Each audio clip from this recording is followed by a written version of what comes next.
এতদিন বাইডেন প্রশাসন ফিলিস্তিনকে ইসরায়েলকে সহযোগিতা করেছে।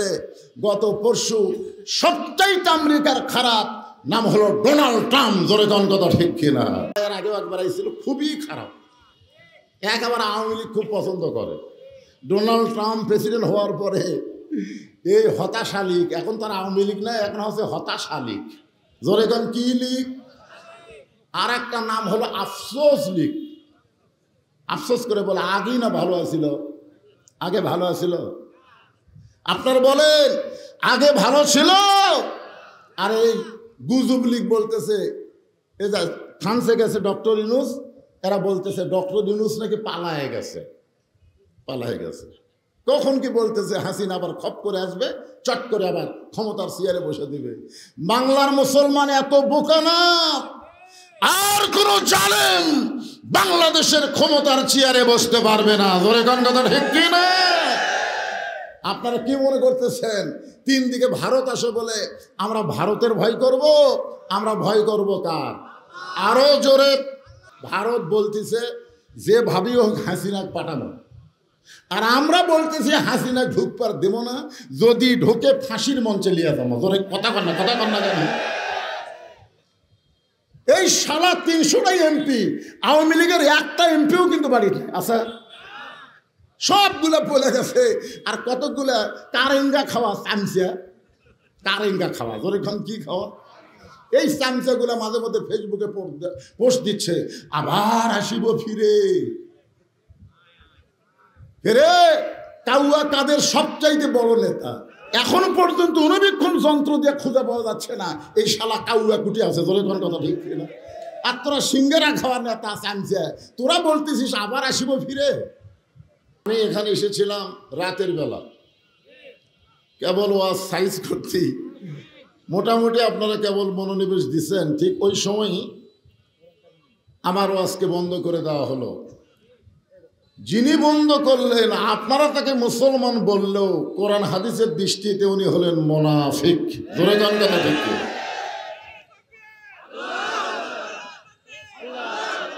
কারণ শোনেন, কারণ হলো ইসলামের কিভাবে তারা ক্ষতি করে। আল্লাহ রাসূল যখন মসজিদে নববীর ভিতরে জোহরের নামাজে ইমামতি করতেছিলেন, নামাজ পড়া অবস্থায় আল্লাহ তাআলা একটা আয়াত নবীর উপরে নাজিল করলেন। নবী কিন্তু নামাজ পড়াচ্ছেন, ইতিমধ্যে আয়াতও নাজিল হয়ে গেছে। আয়াতটা হলো ইয়া আইয়ুহান নাবিয়্যু হারজিল মুমিনিনা আলাল কিতাল। ওগো নবী, শুধু জামাতবদ্ধভাবে নামাজ পড়লে হবে না, যারা আপনাকে ইক্তেদা করে মুসল্লি হয়েছে তাদেরকে স্ট্যান্ডিং আর্মি হিসাবে গড়ে তুলতে হবে।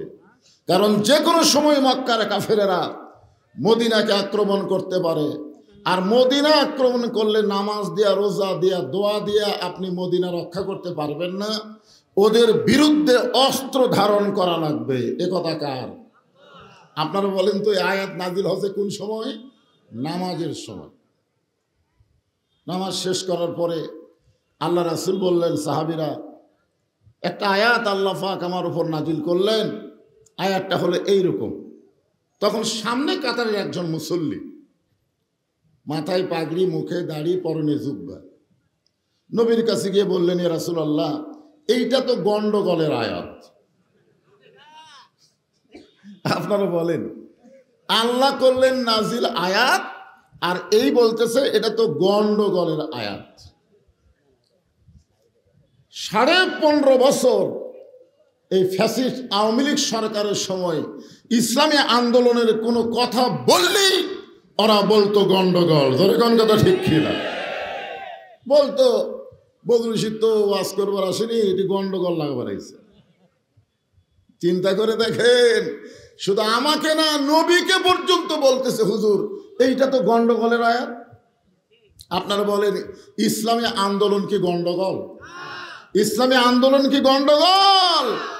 অন্ধকার থেকে মানুষ আলোর দিকে যাবে, এইটাকে যারা গন্ডগোল বলবে তারাই হলো মুনাফিক। জোরে কোন কথা ঠিক কিনা?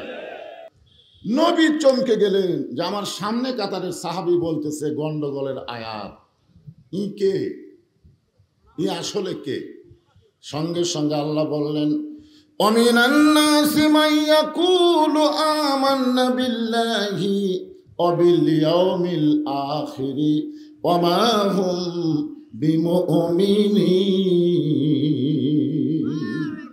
মানুষের মধ্যে এমন কতগুলো মানুষ আছে যারা বলে আমরা আল্লাহকে বিশ্বাস করি, আখিরাতকে বিশ্বাস করি, আল্লাহ বলেছে এরা মুমিনই না, এরা মুমিনই নয়। তাহলে এরা কি?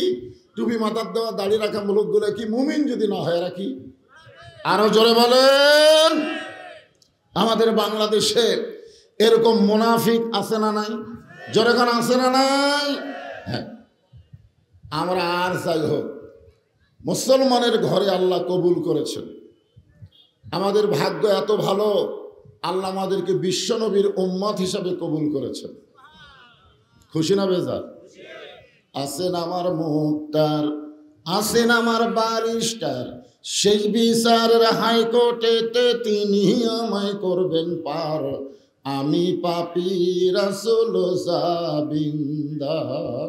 আল্লাহ যখন হাকিম হবেন, আমাদেরকে আসামি বানায় বিচার শুরু করবেন, ওই সময় আমাদের নবী আমাদের ব্যাপারে ওকালতি করে আমাদেরকে জামিন করে আল্লাহর জান্নাতে পৌঁছায় দেবে। কোন উম্মতের ভাগ্য এমন না।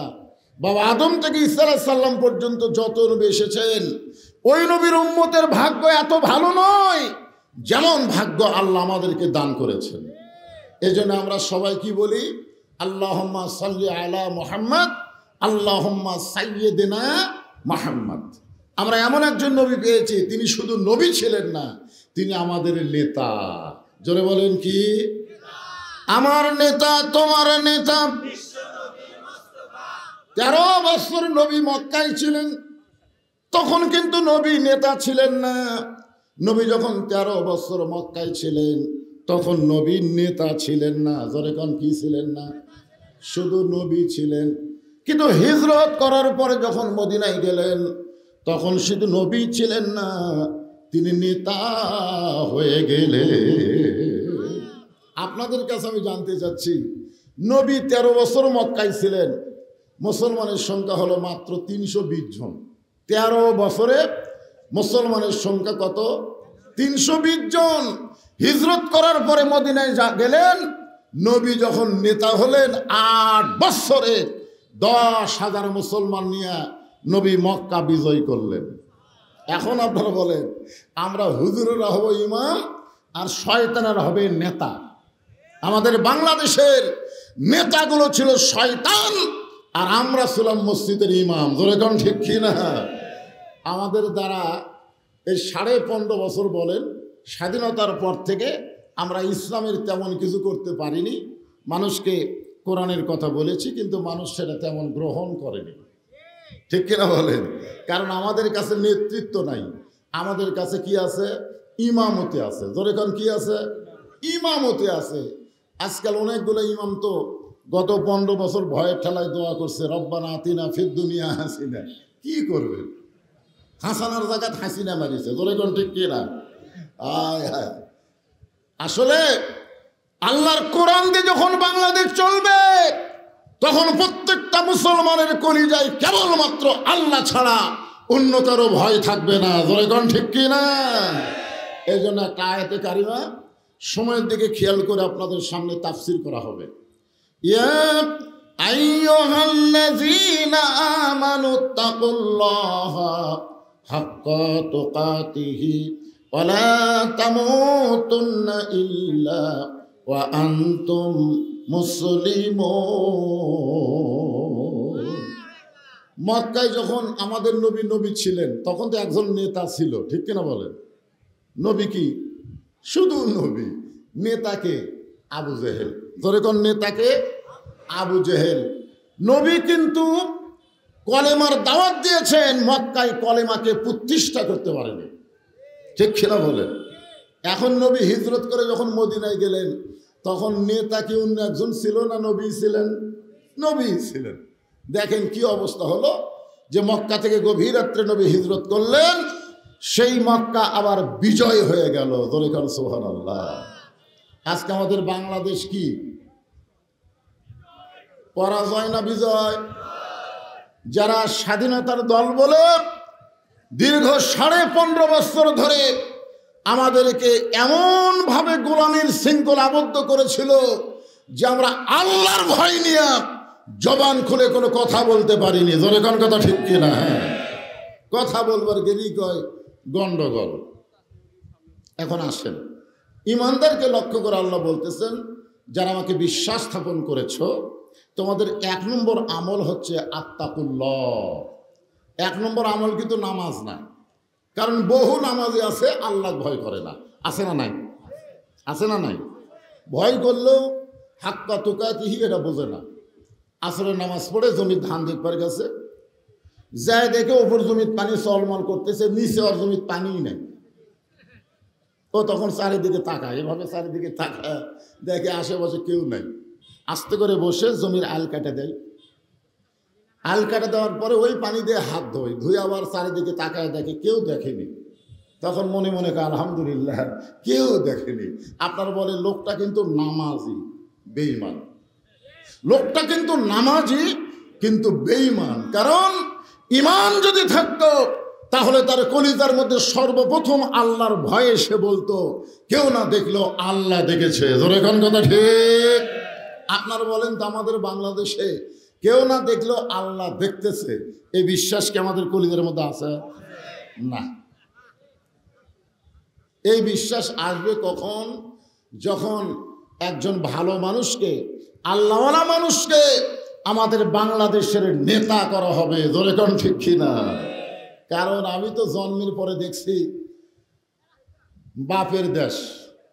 কিছুদিন আগে হাসিনা কইছিল না, পলাবো না পলাবো না, এ দেশ আমার বাপের, এ দেশ আমার। জোরে কোন কথা ঠিক কিনা? তখনই বুঝলাম স্বাধীনতার পরে এ দেশ ছিল বাপের দেশ, তারপরে দেশ হলো ভাইয়ের দেশ, শহীদ জিয়ার দেশ, তারপরে আবার দেখলাম স্বৈরাচারের চাচার দেশ। জোরে কোন কথা ঠিক কিনা? এরপরে দেখলাম ভাবির দেশ, এরপরে দেখলাম আবার বাবের মেয়ে হাসিনার দেশ, তারপরে ভাবি, তারপরে ভোট পাক বা না পাক জোর করে 15.5 বছর হাসিনা। জোরে কোন ঠিক কিনা? 54 বছর হিসাব করে দেখেন, 54 বছর আমরা দেখলাম বাংলাদেশ, সব দেখা শেষ। আগামীতে আমরা দেখবো আল্লাহর কোরআনের বাংলাদেশ। কারা কারা রাজি? 2 হাত তুলে আমার আল্লাহকে দেখাতে হবে। লিল্লাহে তাকবীর।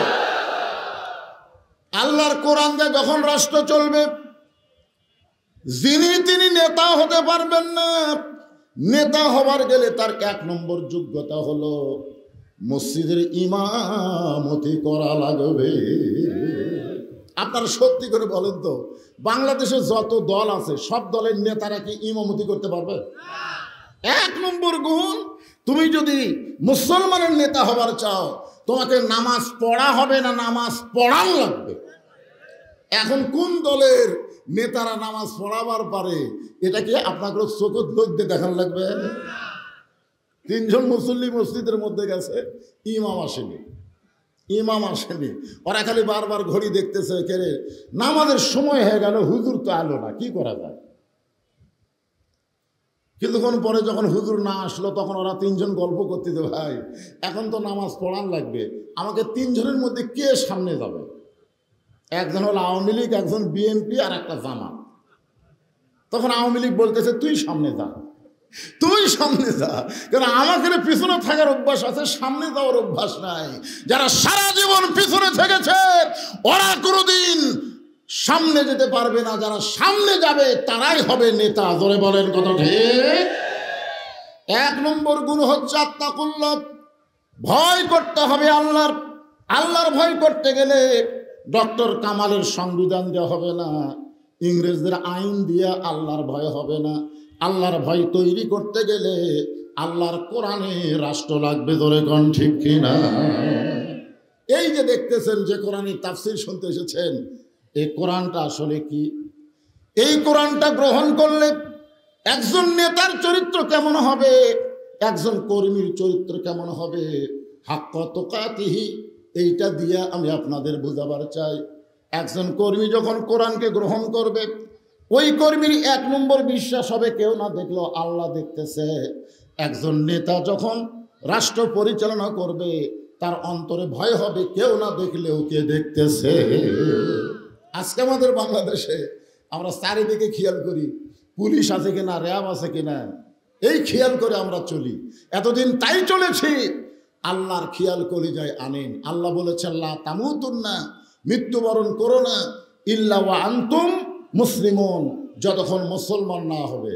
আপনারা বলেন তো, আমরা যারা মুসলমান আমাদের মরাটা কোনো ব্যাপার হলো? কি মনে করতেছেন? তুর পর্বতের কিনারায় মুসা আলাইহিস সালাম দাঁড়িয়ে আছে। আল্লাহ বলে, মুসা তোমার খবর কি? মুসা বলতেছে, আল্লাহ খবর তেমন কিছু না, আপনাকে একটা প্রশ্ন করব। আল্লাহ বলে, মুসা কি প্রশ্ন? আপনারা বলেন তো, মুসা যে প্রশ্ন করবে এটা আল্লাহ জানে কি জানে না?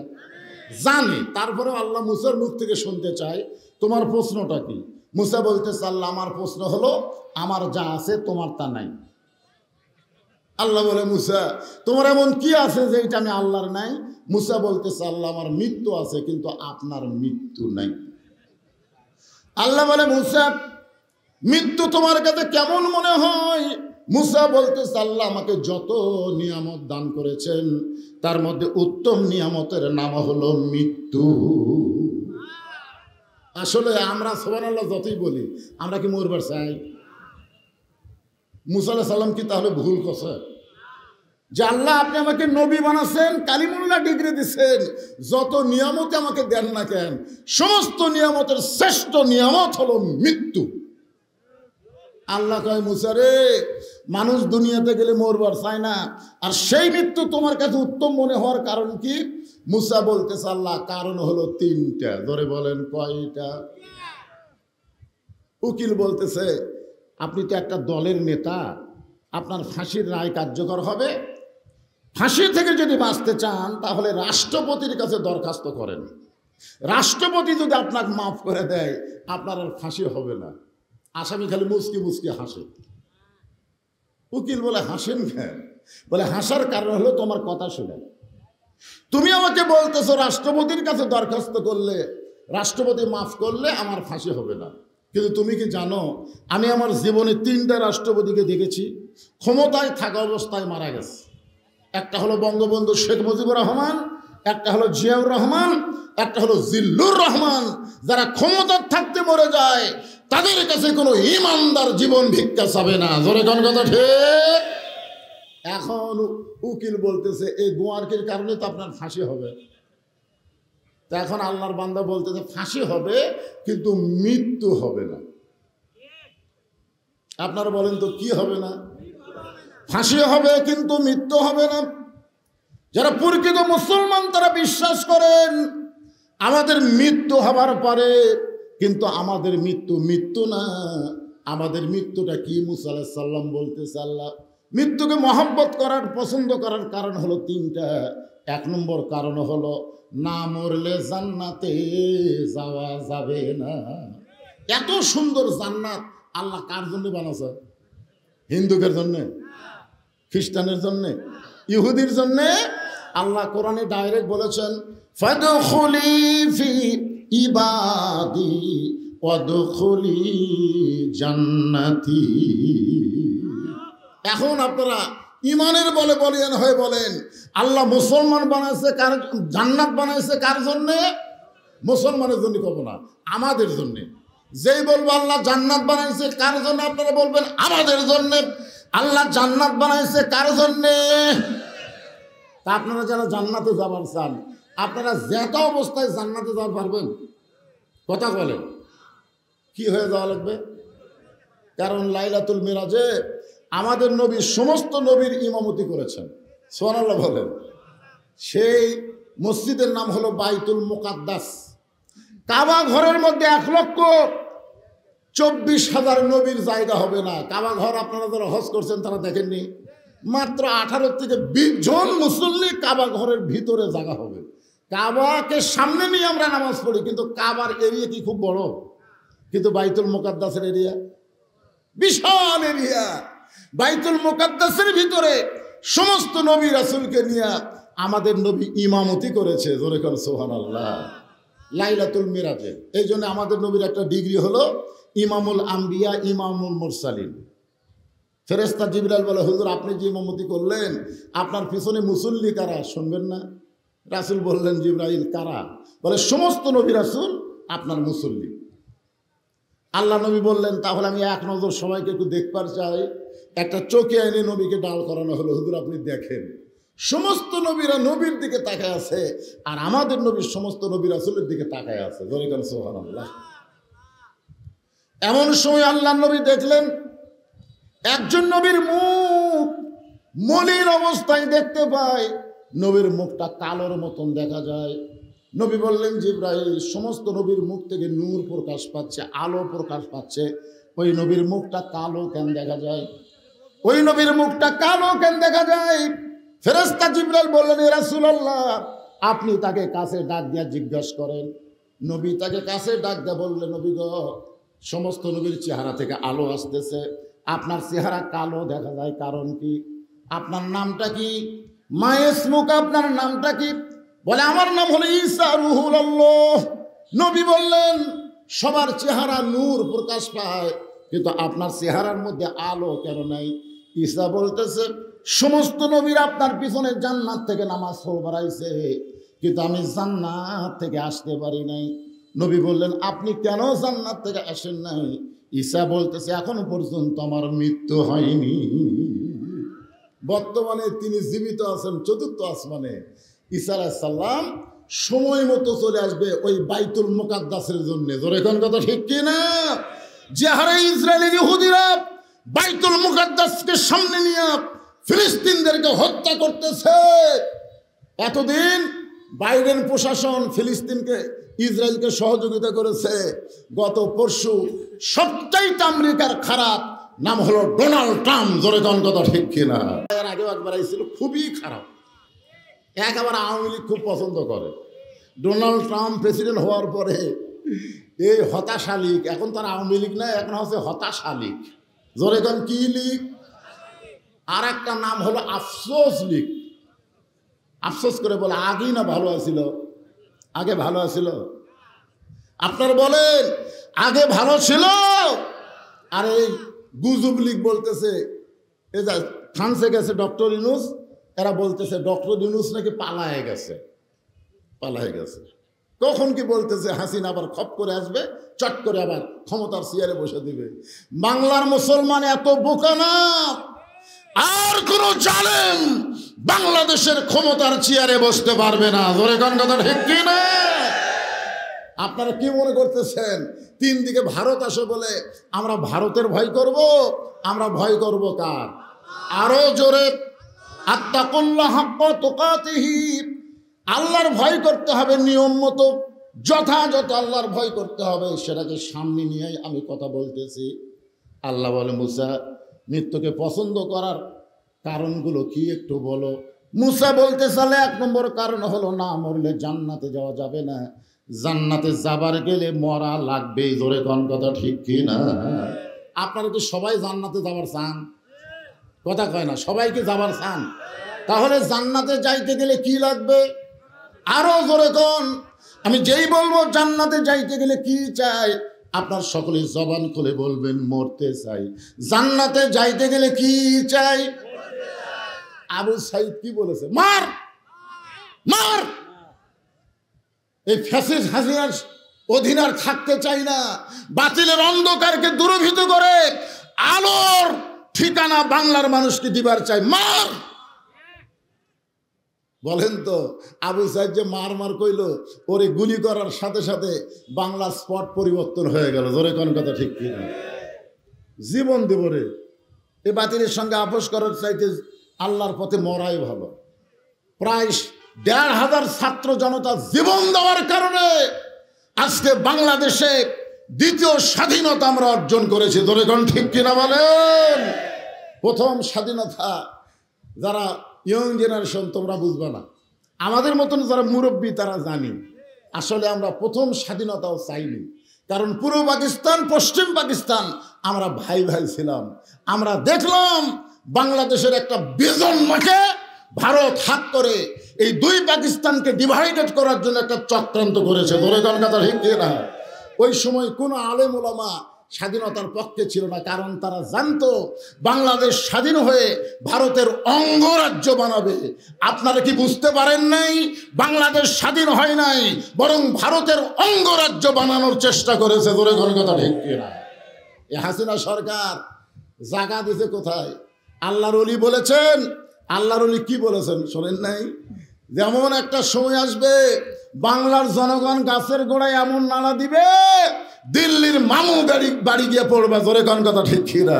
তার মানে আল্লাহর ওলি বুঝেছিলেন, আল্লামা সাইদি হুজুর, এর মামু বাড়ি হলো দিল্লি, আর নানার বাড়ি হলো দিল্লি, আর মায়ের খবর, আর দাদার খবর, দাদির খবর বাংলার যুবকেরা জানে না তো।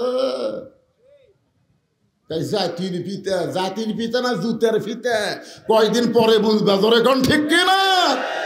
প্রথম স্বাধীন যখন বাংলাদেশ হলো, মাত্র 2.5 বছরের ভিতরে স্বাধীনতাকে দূর করে বাকশাল কায়েম করলো এই হাসিনার বাপ। জোরে কোন কথা ঠিক কিনা? যুদ্ধের সময় শেখ মুজিবুর কোথায় ছিল? এই যুদ্ধের সময় কোথায় ছিল? একটা যুদ্ধ করেনি। ওর 14 গোষ্ঠীর মধ্যে হাসিনার ভাই যারা ছিল, একটাও মুক্তিযোদ্ধা নাই, একটাও মুক্তিযোদ্ধা নাই। পাকিস্তানের কাছে আশ্রয় নিল, যুদ্ধের মধ্যে বহাল তবিয়তে জেলে থাকলো, আর হাসিনা থাকলো ভারতে। যেই যা স্বাধীন হলো, ওরে বাবা রে, কতগুলো চামচা গেলো। এটাই আমাদের জাতির পিতা। যিনি স্বাধীনতার ঘোষণা করলেন তিনি হলেন শহীদ জিয়া। ধরে কোন কথা ঠিক কিনা? মাত্র 4 বছর শহীদ জিয়া বাংলাদেশ শাসন করেছে। আমাদের মতন যারা মুরব্বী তারা জানে শহীদ জিয়ার শাসন হলো হযরত উমরের শাসনের মতো। ধরে কোন কথা ঠিক কিনা? তিনি যখন দুনিয়ার থেকে শাহাদত বরণ করলেন, তার সমস্ত ব্যাংক ব্যালেন্স চেক করা হলো, একটা টাকাও নাই, একটা ভাঙ্গা সুটকেস ছাড়া তার কিছুই ছিল না। বিএনপি যারা করো, তোমরা বিএনপির প্রতিষ্ঠাতাকে চিনো না, বোঝা লাগবে ভাইজান। এরপরে কি অবস্থা? আমরা 36শে জুলাই তথা 5ই আগস্ট দ্বিতীয় স্বাধীনতা পেলাম। আপনারা বলেন তো, এখানে সর্বোত্তম যে জীবন দিয়েছে তার নাম কি? আবু সাইদ। জোরে বলেন তার নাম কি? ও যদি জীবন না দিত, আমরা তো জীবন বাঁচানোর চেষ্টায় ব্যস্ত।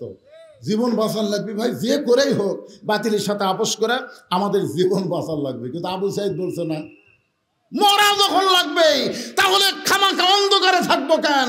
আলোকিত জীবন চাই। জোরে কোন কথা ঠিক কি না? ঢাকাত গেলাম, একটা রোডের নাম হলো আবু সাইদ রোড। নওগাঁতে ঢোকেন, ঢোকার সময় দেখবেন আবু সাইদ চত্বর। চাপাই যাবেন আবু সাইদ হোটেল। যেখানেই যাবেন আবু সাইদের নাম আছে না নাই? কিছুদিন আগে আমার এক গ্রাম সম্পর্কে ভাইয়ের একটা ছেলে হয়েছে। আমার একটা হুজুর, ছেলেটার নাম কি রাখবো? আমি বললাম আবু সাইদ। তো খুশি বলতে যে হুজুর, আমার খেয়ালই ছিল না, আমার ছেলের নাম আবু সাইদ রাখলাম। আমার এক খালা, তার এক মেয়ে, কয়েকদিন আগে একটা কন্যা সন্তান জন্ম দিয়ে খালা আমারে মোবাইল করে বলতেছে, হুজুর বাবা একটা মেয়ে হয়েছে, নাম কি রাখবো? আমি কইলাম হাসিনা। যে কোজে হাসিনা, খালার রাগে বাঁচি না। খালা আমারে কয়, তুমি একটা আলেম মানুষ, তোমার কাছে একটা মেয়ের নাম শুনতে চাইলাম, আর তুমি একটা জালেমের নাম কইলে। আমি কান ধরে কইলাম, খালা হাসিনা, এই হাসিনা। আমি তখন থেকে চিন্তা করলাম, 100 বছর পর্যন্ত বাংলাদেশের কোন মেয়ের নাম হাসিনা রাখা হবে না। ধরে কোন কথা ঠিক না? প্রায় 1400 বছর হয়ে গেছে। গোটা পৃথিবীর মুসলমানের ভিতরে ইয়াজিদ নামে কোনো মুসলমান আছে? ধরে কোন আছে? ইয়াজিদের চাইতো খারাপ হলো হাসিনা। ধরে কোন কথা ঠিক না? আবু সাইদ জীবন দিল, আমাদেরকেও জীবন দেওয়া লাগবে। আমরা মরতে চাই, আর মরাটা যেন মুসলমান হিসাবে হয়। আল্লাহ বলে, মুসা মৃত্যুকে পছন্দ করার 2 নম্বর কারণ কি? মুসা বলতেছে, আল্লাহ মৃত্যুকে পছন্দ করার 2 নম্বর কারণ হলো, আমার মৃত্যুটা কেবলমাত্র আপনার জন্য আমি অক্ষ করেছি।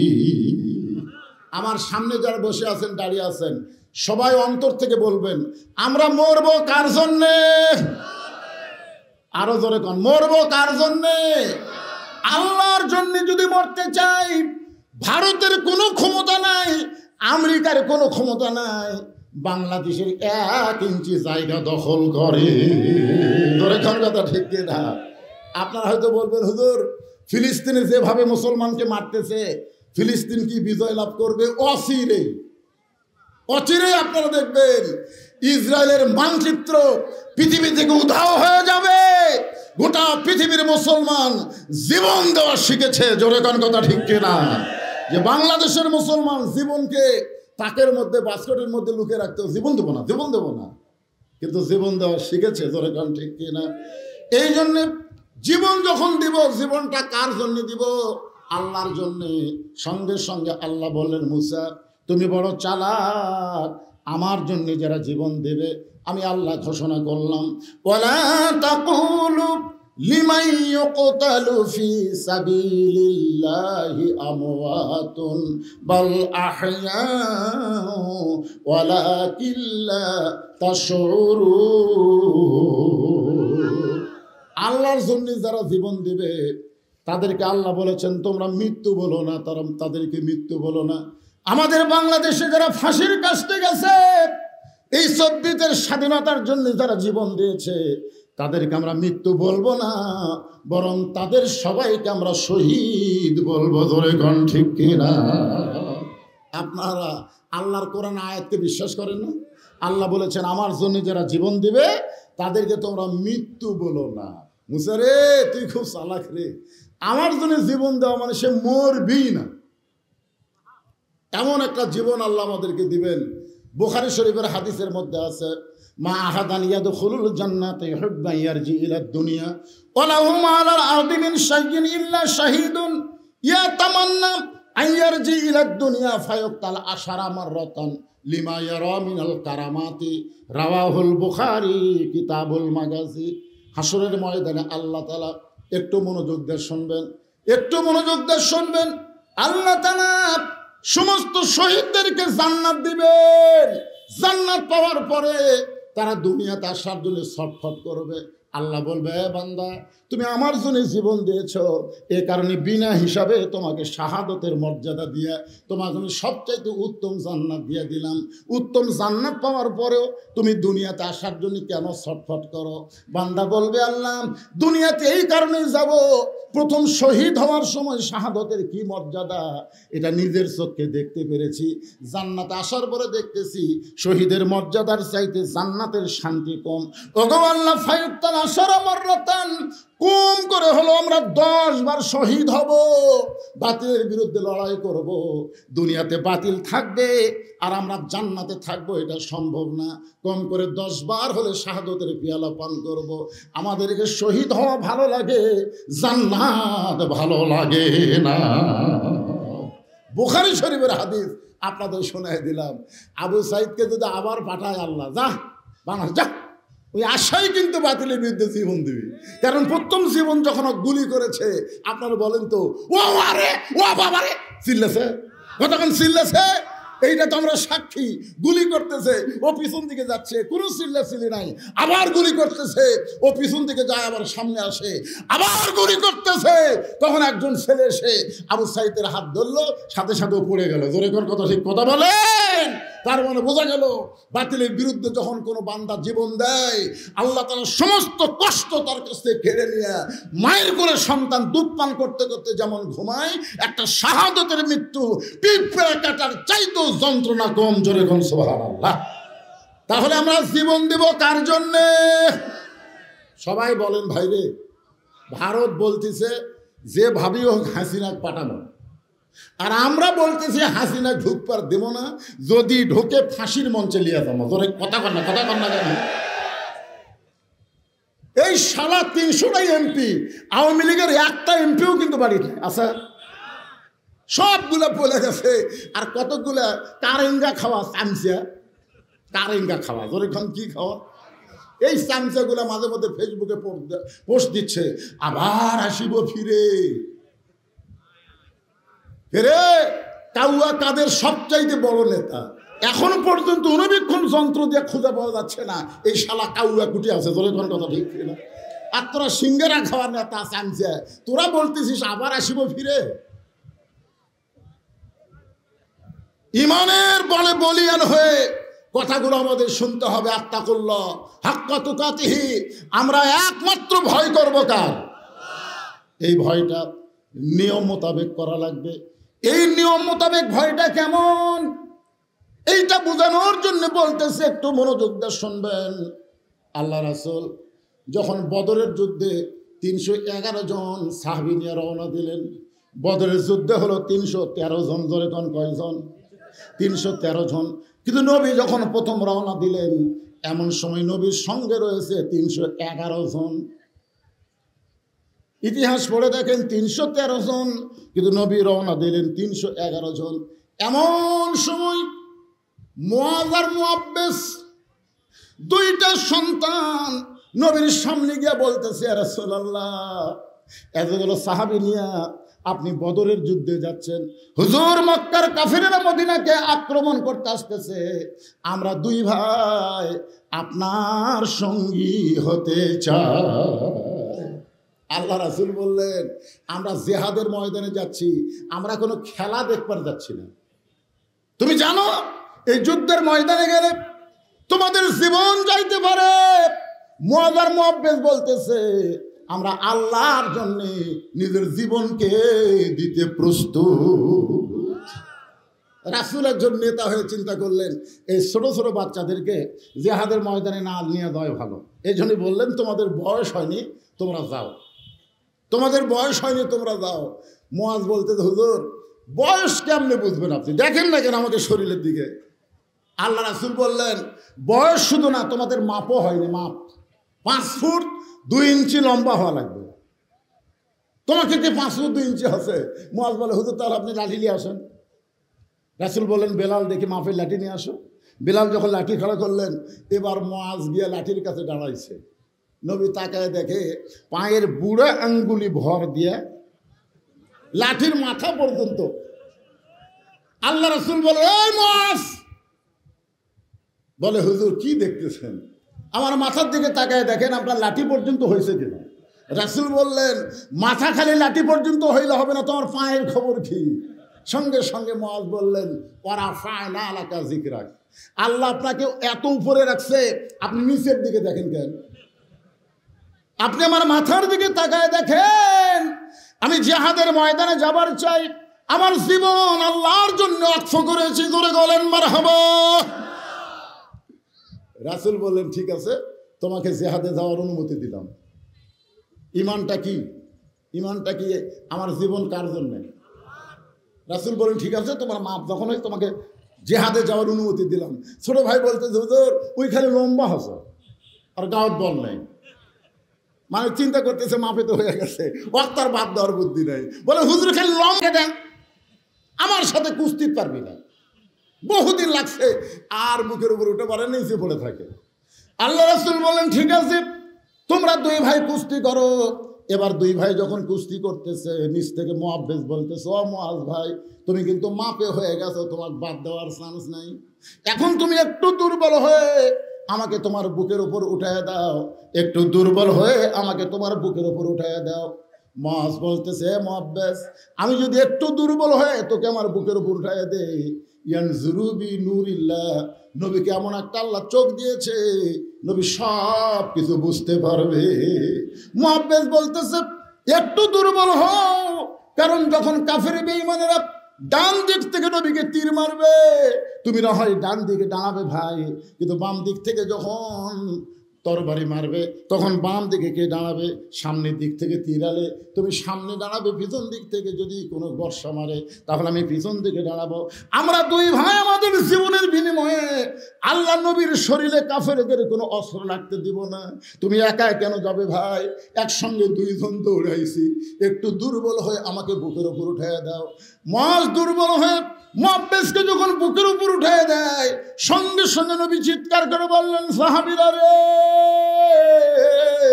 আল্লাহর জন্য মুসলমান যখন জীবন দিবে ওই এলাকার মধ্যে কোনো বাতিল দাঁড়াতে পারবে না। আপনারা কি আল্লাহর জন্যে, এই কোরআনের জন্যে দরকার হলে বাতিলের বিরুদ্ধে আমরা লড়াই করব? এইরকম নিয়ত আছে না নাই? কারা কারা দরকার হলে কোরআনের জন্য আল্লাহর জন্য জীবন দিতে প্রস্তুত? দুই হাত তুলে আল্লাহরে দেখান। লিল্লাহে তাকবীর। আল কোরআনের আলো সংসদে জালো, কোরআন হাদিস যেখানে, দুনিয়ার মুসলমান লিল্লাহে তাকবীর। মাশাআল্লাহ। ভাইজান, প্রয়োজন হলে কি কোন প্রয়োজন হলে জীবন দেওয়া লাগতে পারে, কারণ আমরা আর কোনো জালিমকে বাংলাদেশের চেয়ারে বসতে, কথা বলেন একটা হক কথা বলেন, আর কোন জালিমকে এই মুসলমানের দেশে ক্ষমতার চেয়ারে বসতে দিব না। একটু মনোযোগ দিয়ে শুনবেন। আমাদের বাংলাদেশের একটা ভালো দলের নাম হলো বিএনপি। বিএনপিকে কিন্তু আমরা খারাপ বলি না, কারণ দীর্ঘ সময় বিএনপি সঙ্গে আমরা আন্দোলন করেছি। ধরে গণ ঠিক কিনা? আপনারা বিএনপিরা মনে করবেন না হুজুর বিএনপিকে হুজুর এই লাইনে নিয়ে আসতে কিনা। বিএনপি কোনো জালেম দল না। বিএনপির নেতার সামনে আপনি হক ওয়াজ করবেন, একটা নেতাও কোনোদিন মাইক টান দেবে না। জোরে কোন কথা ঠিক কিনা? ওরা যাওয়ার সময় রাস্তায় বলবে হুজুর মনে হয় আমার বিরুদ্ধে বলতেছে, হাসি দিয়া তারা চলে যায়। আর আওয়ামী লীগের চামচারা দেখেছি কয়েক বছর, একটু কথা বললে, আমি গত বছর শুধু বলেছিলাম, গত বছর যে ওয়াজটা করার সময় আমার ওয়াজ বন্ধ করে দিল। আপনাদের হয়তো অনেকের মনে নাই, ওয়াজটা হলো ওমর ফারুক অর্ধ পৃথিবীর খলিফা একা একা ঘুরতেছে, তার সঙ্গে কোনো চামচা নাই। আর এখনকার নেতারা ঘুরবার গেলে আগে চামচা, পিছনে চামচা, হুন্ডার বহর দেখা যায়। ধরে কোন কথা ঠিক কিনা? এতগুলো চামচা নেতা কেমনে পালে? আমি শুধু বলেছিলাম এই যে দাড়ি পল্লা দিয়া চাউল না দিয়া বালতির দাগ দিয়া কয় এই পর্যন্ত চাউল দাও। তোর এখন কথা ঠিক কিনা? এই কথা বলা মাত্রই 4 মিনিট লাগে গেছে। এই শালা দাড়ি পল্লা দিয়ে চাউল মাপেনি, বালতি দিয়ে চাউল দিছে। তোর এখন কথা ঠিক কিনা? লেখা আছে 10 কেজি, দিছে হলো 8 সার। তো 10 কেজির জায়গা 8 সার কেন? বলে চামচা পালা লাগবে। বাজান একটু মনোযোগ দিয়ে শুনবেন। ওমর ফারুক যে মেয়েটার সঙ্গে দেখা হয়েছে, ওই মেয়েটা কিন্তু ইসলামী আন্দোলনের একজন কর্মী ছিল।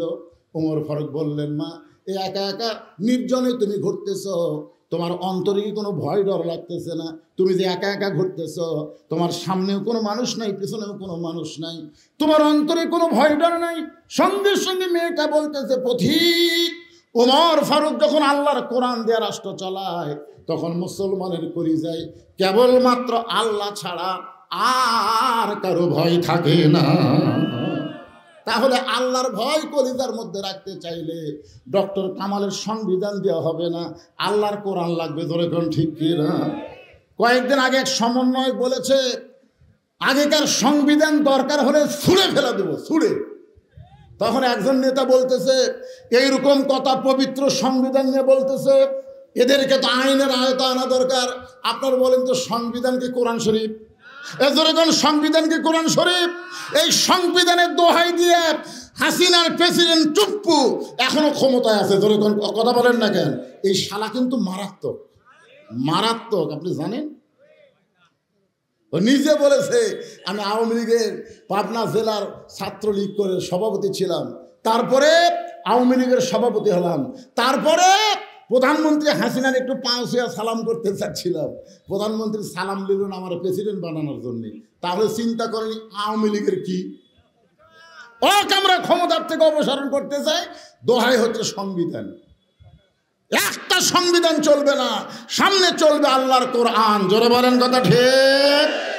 আল্লাহর কোরআনের সংবিধান। আল্লাহ বললেন, তাবারাকাল্লাযী বিয়াদিহিল মুলকু ওয়া হুয়া আলা কুল্লি শাইইন কাদির। হাক্কা তুকাতিহির উপর আমি কথা বলতেছি ভাইজান, কিন্তু মাহফিল কমিটির মধ্যে একটু চিন্তা করতেছে যে হুজুর ওয়াজ তো করতেছে, কিন্তু সময়ের দিকে ভাইজান এখন ঘড়ির দিকে তাকালে দেখা যায় কয়টা বাজে? কয়টা 25? 4:25 বাজে। তার মানে বোঝা গেল আমার মতন বক্তা দিনের বেলা চলবে না, যদি চলে 2টার সময় দেওয়া লাগবে, 4টা পর্যন্ত ওয়াজ হবে। ধরে কোন কথা ঠিক কিনা?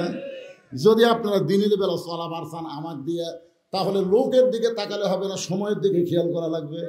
যে হুজুর লোক আসেনি আপনাকে দেব না, এইটা মনে করা যাবে না। সময় হয়েছে আপনি চলেন, 10 জন নিয়ে আওয়াজ শুরু করেন, ধরে কোন ঠিক কি না। দরকার হলে কোরআনের জন্য জীবন দেব। যারা 2 হাত তুলেছেন আজকে ছেলেরা, এই যে কোরআনের মাহফিল করেছে, মাঠের উন্নয়ন গল্প আপনাদের কাছে একটু রুমাল যাবে, গামছা যাবে, 10 টাকা 20 টাকা করে আল্লাহর রাস্তা আপনারা দান করবেন।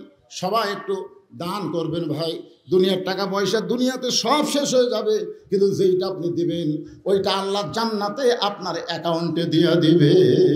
কি মুসা বলতেছে আল্লাহ মৃত্যুকে পছন্দ করার 3 নম্বর কারণ হলো বালতু সিরুনাল হায়াতাদ দুনিয়া ওয়াল আখিরাতু খায়রু ওয়া আবকা। নিচে মায়ায় বন্দি থাইকা করলাম কত খেলা, পশ্চিমে তাকায়া দেখো তোমার ডুইবা গেছে বেলা। আমার মায়েরা যারা পর্দার অন্তরে বসে শুনেছেন, মা আপনাদের 1 নম্বর আমল হলো পর্দা, 2 নম্বর নামাজ, 3 নম্বর রোজা, 4 নম্বর স্বামীর কথা মতো চলা। এই 4টি আমল যদি করতে পারেন, ফাতেমার সঙ্গে আল্লাহ জান্নাত দিয়া দিবে। মুসা বলতেছে 3 নম্বর নিয়ামত হলো দুনিয়াটা হলো ক্ষণস্থায়ী। জনকর দুনিয়া কি আর আখেরাত কি? চিরস্থায়ী। মৃত্যুর মাধ্যমে ক্ষণস্থায়ী জীবন পরিসমাপ্ত হবে, আল্লাহ আমাকে চিরস্থায়ী জীবন দিবে। আপনারা বলেন তো, আপনাদের কাছে ক্ষণস্থায়ী ভালো না চিরস্থায়ী ভালো? তাহলে জীবিত অবস্থায় যে জায়গাতে আছেন এটা কি? কথা কয় না, এটা কি? আর মৃত্যুর পরে যে জায়গায় যাবেন সেটা কি? তাহলে মরার ভয় কেন? ক্ষণস্থায়ী থেকে চিরস্থায়ীতে ট্রান্সফার হবে। এখন মায়ের উদরের মধ্যে 10 মাসের বেশি থাকা যাবে? কথা কন না কেন ভাই? কোনো বাচ্চা যদি মনে করে মায়ের পেটে আমি 50 বছর থাকবো, তাই কে থাকবার চালি হবি? সময় হলেই দুনিয়াতে আল্লাহ পেটে দিবি। আবার দুনিয়ার সময় শেষ হলে কবরের উদরে আমাদেরকে আবার পাঠানো হবে। ধরে কোন কথা ঠিক কি না? এখানে আমরা সবাই বিশ্বাস করি মিনহা খালাকনাকুম ওয়া ফিহা নুইয়িদুকুম ওয়া মিনহা নুখরিজুকুম তারাতান উখরা। দিন ছোট, মন চাইলেও আমরা বেশি সময় আলোচনা করতে পারবো না, কারণ আমাদের সামনে বিশাল দায়িত্ব, ফরজ নামাজ আসরের আছে। জোরে কোন কথা ঠিক কি না?